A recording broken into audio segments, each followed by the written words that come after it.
أهلا وسهلا، صباح الخير. من زمان ما طبخنا على سناب شات، بس بما إنه اليوم حنعمل مافنز لأنه الأولاد في البيت فنبغى نعمل أكتيفيتي ونتسلى، فحنسوي مافنز بالفراولة وحنوريكم طريقتها. بالنسبة للمقادير عندي هنا كوب ونص دقيق مع نص كوب سكر، تستخدموا أي نوع سكر تبغوا، أنا استخدمت بني فاتح، مع ملعقتين صغيرة بيكنج باودر ورشة ملح. هذه المقادير الجافة. أما بالنسبة للمقادير السائلة فهي عبارة عن بيضة، شوية فانيلا، تلت كوب حليب، تلت كوب زيت، ملعقة إلى ملعقتين كبيرة من الزبادي اليوناني. طيب عندي هنا المقادير السائلة خلطتها مع بعض، ححط عليها، أيوة حبيبي حط. هنا حطيت عليها بشر الليمون، زي ما قلت لكم اختياري بس يدي طعم لذيذ.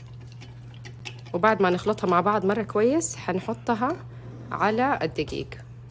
طيب بس قبل لا اخلطهم بقول لكم على شغله. هنا عندي الفراوله قطعتها صغير ورشيت عليها دقيق وقلبتها كويس عشان ما تنزل على تحت لما تعملوا المافن، يعني تفضل في نص المافن. هذه الحركه مره مفيده لما تحطوا فواكه في خليط كيك او في خليط مافن او كب كيكس حتى. طيب هنا لما نضيف المكونات السائله، الخلط في المافن مره مهم.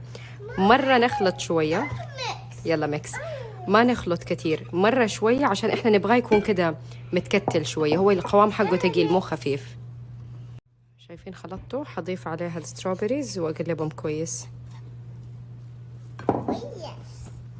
عندي هنا حاجة اختيارية، هذه احطها على الوجه لما اخبزها، تدي كده طبقة مقرمشة على الوجه، مرة لذيذة. لو ما تبي تحطوها عادي، اللي هي عبارة عن كميات متساوية من الدقيق والسكر، 70 جرام دقيق مع 70 جرام سكر بني، تقدروا تحطوا سكر أبيض، مع 50 جرام من الزبدة، وعليها هنا في جوز، أنا حاطة جوز مطحون، تقدروا تشيلوه اللي تحبوه، تقدروا تحطوا هنا مثلا قرفة لو تبغوا، هيل، أي نكهات تفضلوها.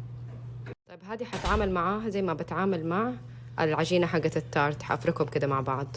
هذا القوام بالضبط اللي أبغاه، شايفينه زي الكرامبل. هذا الكرامبل اللي حيكون على الوجه. طبعا أنا الكمية عندي هي تسوي 6 حبات مافن، بس أنا عشان حق القالب حقي مرة كبير فتسوي لي 4 أو 5 بالكثير، فهنا مسوية 4 معبياها مرة، أحبها تكون مليانة. خلاص كده صارت جاهزة، دحين أقدر أخبزها.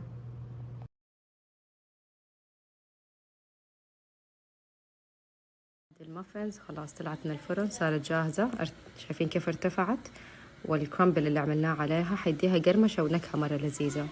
moment of truth، قطعت وصلة عشان أوريكم، بس مشكلة مرة حارة ماني قادرة أمسكها.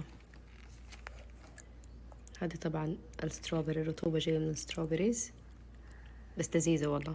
نصيحة أبدا لا تستغنوا عن الكرامبل اللي من فوق أبدا، هو ألذ، يعني مو ألذ شيء، حرام المافن لذيذة، بس هو اللي مديها الطعم الرهيب ده والقرمشة.